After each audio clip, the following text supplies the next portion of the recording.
Pengertian perkembangan sosial. Perkembangan sosial merupakan kematangan yang dicapai dalam hubungan sosial. Perkembangan sosial dapat pula diartikan sebagai proses belajar untuk menyesuaikan diri terhadap norma-norma kelompok, moral, dan tradisi, serta meleburkan diri menjadi satu kesatuan dan saling berkomunikasi dan kerjasama. Pada awal mula manusia dilahirkan, manusia belum memiliki sifat sosial. Artinya, manusia belum memiliki kemampuan dalam berinteraksi dengan orang lain. Kemampuan sosial anak diperoleh dari berbagai kesempatan dan pengalaman bergaul dengan orang-orang di lingkungannya. Kebutuhan berinteraksi dengan orang lain telah dirasakan sejak usia 6 bulan. Saat itu, mereka telah mampu mengenal manusia lain, terutama ibu dan anggota keluarganya. Anak mulai mampu membedakan arti senyum dan perilaku sosial lain seperti marah atau tidak senang mendengar suara keras dan kasih sayang.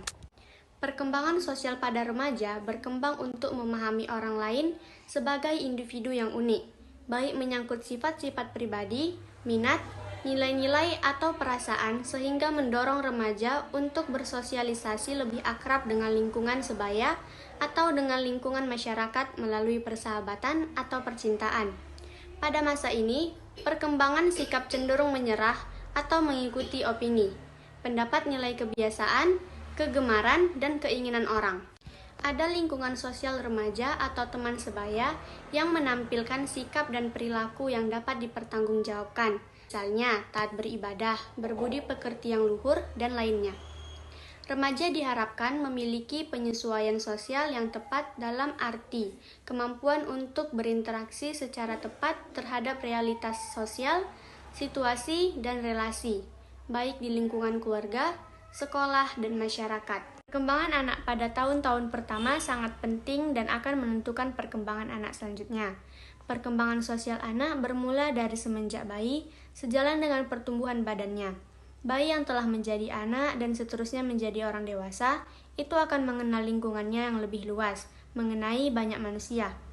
Perkenalan dengan orang lain dimulai dengan mengenal ibunya, kemudian mengenal ayahnya dan keluarganya. Selanjutnya, manusia yang dikenalnya semakin banyak dan amat heterogen akan bisa menyesuaikan diri untuk masyarakat yang lebih luas. Akhirnya, manusia mengenal kehidupan bersama, kemudian bermasyarakat atau bernegara dalam berkehidupan sosial. Dalam perkembangan anak atau manusia, akhirnya mengetahui bahwa manusia itu saling membantu dan saling memberi dan menerima. Faktor yang mempengaruhi perkembangan sosial yang pertama, faktor di lingkungan keluarga. Sosialisasi seorang anak akan dipengaruhi oleh statusnya, siapakah ia di dalam keluarga tersebut, apakah ia seorang adik, kakak, anak, atau lainnya. Hal ini akan mempengaruhi proses sosialisasinya, seperti bagaimana ia harus berperan ketika menjadi seorang anak, ketika menjadi seorang adik, atau ketika ia menjadi seorang kakak. Selanjutnya yaitu keutuhan keluarga. Jika sebuah keluarga yang keutuhannya bagus, jarang terdengar konflik di dalamnya, maka sosialisasi anak tersebut dapat berjalan dengan lancar karena tidak ada faktor yang mengganggu dan berjalan proses sosialisasi anak tersebut. C. Sikap dan kebiasaan orang tua. Sikap dan kebiasaan orang tua akan menurun juga kepada anak jika orang tua mempunyai sikap ramah dan memiliki hubungan yang baik dengan orang-orang sekitar. Selanjutnya yaitu faktor dari luar rumah. Faktor di luar rumah adalah wadah bagi anak untuk bersosialisasi. Di luar rumah, anak akan bertemu dengan orang yang lebih banyak seperti teman sebaya, orang yang lebih kecil darinya, orang dewasa, sehingga sosialnya akan berjalan sesuai dengan perannya di lingkungan tersebut. Yang selanjutnya, faktor pengaruh pengalaman sosial. Jika seorang anak memiliki pengalaman sosial yang buruk, seperti tidak diperbolehkan main keluar rumah oleh orang tuanya, maka hal itu akan mempengaruhi bagi proses sosialnya di lingkungan sekitarnya. Hal ini akan menyebabkan anak menjadi tidak tahu dan kurang bersosialisasi dengan lingkungan di rumah. Selanjutnya yaitu kematangan. Untuk dapat bersosialisasi dengan baik, diperlukan kematangan fisik dan psikis, sehingga mampu mempertimbangkan proses sosial, memberi dan menerima nasihat orang lain, memerlukan interaksi intelektual dan emosional. Di samping itu, kematangan dalam berbahasa juga sangat menentukan. Selanjutnya, status sosial ekonomi. Kehidupan sosial banyak dipengaruhi oleh kondisi sosial ekonomi keluarga dalam masyarakat. Perilaku anak akan banyak memperhatikan kondisi normatif yang telah ditanamkan oleh keluarganya. Selanjutnya yaitu pendidikan. Pendidikan merupakan proses sosialisasi anak yang terarah. Hakikat pendidikan sebagai proses pengoperasian ilmu yang normatif. Anak memberikan warna kehidupan sosial, anak di dalam masyarakat, dan kehidupan mereka di masa yang akan datang. Selanjutnya, kapasitas mental, emosi, dan inteligensi. Kemampuan berpikir dapat banyak mempengaruhi banyak hal, seperti kemampuan belajar, memecahkan masalah, dan berbahasa. Perkembangan emosi mempengaruhi sekali terhadap perkembangan sosial anak. Anak yang berkemampuan intelektual tinggi akan berkemampuan berbahasa yang baik. Upaya mengembangkan sikap sosial peserta didik. Yang pertama, melaksanakan pembelajaran kooperatif. Pembelajaran kooperatif akan mengembangkan sikap bersama dan saling menghargai pada diri peserta didik. Pembelajaran kooperatif akan mendorong peserta didik untuk menghargai kemampuan orang lain dan bersabar dengan sikap orang lain. Yang kedua, melaksanakan pembelajaran kolaboratif. Pembelajaran kolaboratif akan mengembangkan sikap membantu dan berbagi dalam pembelajaran, seperti misalnya peserta didik yang lebih pintar bersedia membantu temannya yang belum memahami materi pelajaran yang sedang dibahas. Pembelajaran kolaboratif akan menumbuhkan sikap saling menyayangi di antara peserta didik. Hasil observasi perkembangan peserta didik di SMP swasta Imelda. Perkembangan sosial peserta didik di SMP swasta Imelda sangat baik. Hal tersebut dapat dilihat dari perkembangan sosial peserta didik terhadap orang yang lebih tua. Mereka akan bersikap sopan kepada orang yang lebih tua. Hampir keseluruhan peserta didik sangat setuju jika harus bersikap sopan kepada yang lebih tua. Artinya, semua siswa merasa bahwa pentingnya bersikap sopan kepada yang lebih tua. Selain itu, peserta didik juga berbicara halus kepada orang tua. Bukan hanya bersikap sopan saja kepada yang lebih tua, tetapi mereka juga berbicara halus, bukan hanya kepada orang tua saja, tetapi kepada orang yang lebih tua. Perkembangan sosial peserta didik juga dipengaruhi beberapa faktor. Salah satunya yaitu dari teman sebaya. Dari faktor ini akan mengembangkan dan meningkatkan bagaimana kehidupan sosialnya, seperti bertegur sapa jika bertemu teman, bersikap apa adanya kepada teman, memberi uang kepada teman yang membutuhkan, dan memberikan senyuman saat teman menyapa. Kebanyakan siswa setuju dengan hal positif yang dapat dilakukan kepada teman sebayanya. Mereka menganggap bahwa hal tersebut dapat menciptakan pergaulan yang baik. Semakin baik pergaulan teman sebaya, maka semakin rendah kenakalan remaja. Dapat disimpulkan bahwa jika lingkungan pergaulan tersebut memberikan contoh yang baik dan berdampak positif, maka individu akan berperilaku baik pula. Selain itu, perkembangan sosial yang dipengaruhi oleh teman sebaya dalam hal negatif, yaitu seperti merendahkan teman, mengolok-olok teman, ikut tawuran antar sekolah, bersaing dengan teman untuk mendapat perhatian lawan jenis, senang berkelahi untuk menyelesaikan masalah dengan teman, saling mengejek kekurangan, dan suka mengejek yang berbeda agama. Hampir keseluruhan siswa yang tidak setuju jika hal negatif tersebut terjadi di lingkungan sekitar, karena dapat menimbulkan dan menciptakan pergaulan yang tidak baik. Semakin rendah pergaulan teman sebaya, maka semakin tinggi kenakalan remaja yang terjadi. Apabila lingkungan pergaulan tersebut memberikan contoh yang buruk, maka individu juga akan memiliki perilaku yang buruk pula. Artinya, mereka dapat membedakan dan menilai mana yang baik untuk dilakukan dan mana yang tidak baik untuk dilakukan. Seseorang yang mampu bergaul dengan baik berarti ia dapat mengendalikan diri dari kenakalan remaja, sehingga individu tersebut tidak terjerumus pada kenakalan remaja. Diperkuat oleh pendapat Harlow dalam Kusumawati 2012 mengatakan bahwa besarnya pengaruh pergaulan teman sebaya terhadap kecenderungan kenakalan remaja seringkali disebabkan remaja lebih banyak meluangkan banyak waktunya di luar rumah bersama teman-teman sebayanya daripada orang tuanya. Kuantitas dan kualitas waktu yang lebih memungkinkan remaja untuk saling bertukar sikap, pembicaraan, minat, penampilan, dan perilaku. Dengan kata lain, disinilah banyak hal-hal baik ataupun buruk yang dibawa oleh pengaruh pergaulan dengan teman sebaya. Karena pada dasarnya, individu cenderung ingin melakukan hal yang sama dengan teman sebayanya. Kemudian, perkembangan sosial individu juga dapat dilihat dari interaksinya di luar rumah, seperti ia merupakan orang terkenal di sekolah, di luar sekolah, serta di masyarakat.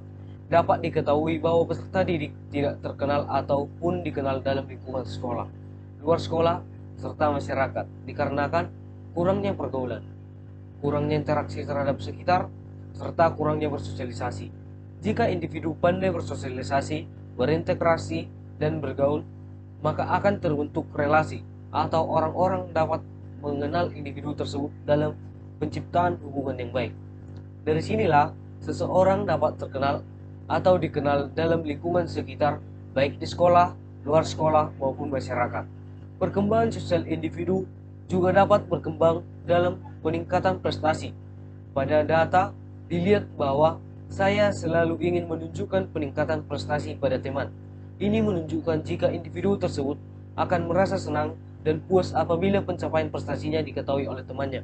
Hal ini mengembangkan sosial individu dalam diri untuk lebih terbuka kepada teman terhadap hal yang membanggakan. Hampir keseluruhan siswa memiliki keterbukaan diri terhadap hal baik kepada sesamanya. Tetapi ada juga keterbukaan terhadap hal yang kurang baik, seperti saya lebih suka jujur walau menyakitkan daripada berbohong demi kebahagiaan teman-teman.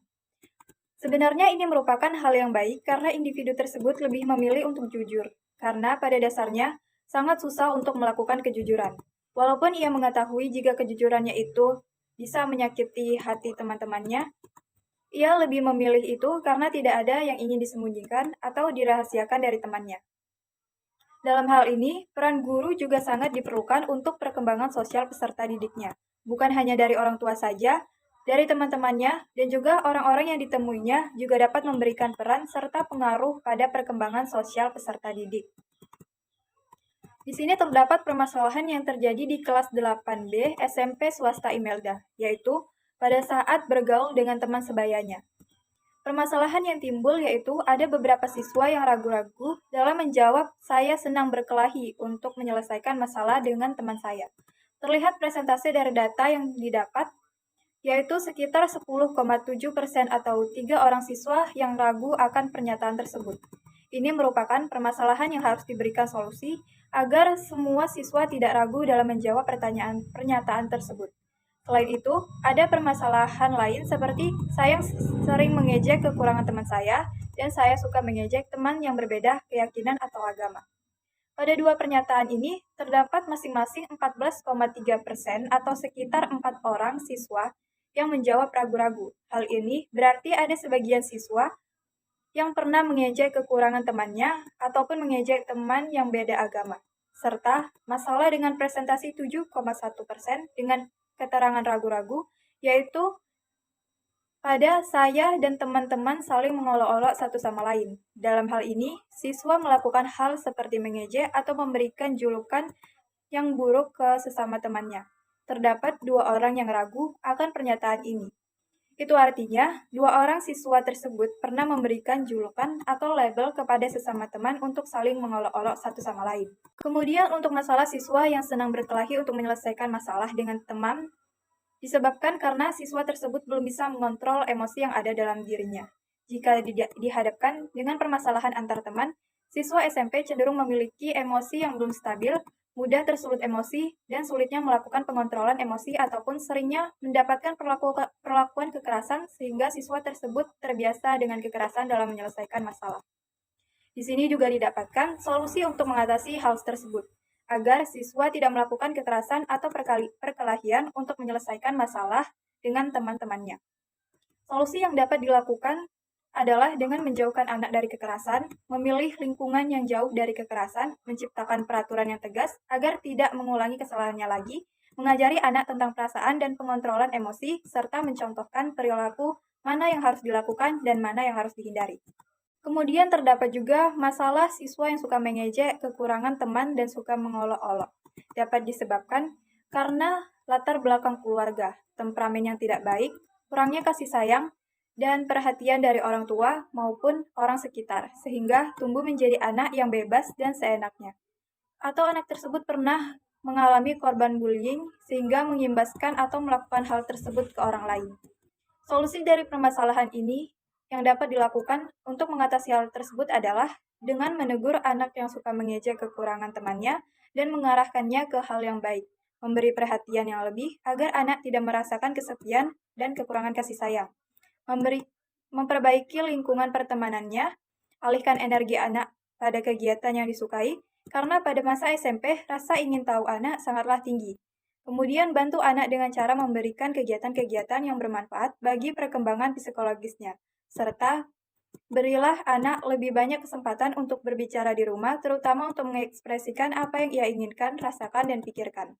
Dan untuk masalah siswa yang sering menjelekan teman yang beda agama, dapat terjadi karena kurangnya toleransi, dendam yang disimpan karena pernah mengalami penistaan terhadap agamanya, dan kemudian menganggap bahwa agamanya lebih baik daripada agama temannya, sehingga tidak menerima kepercayaan orang lain.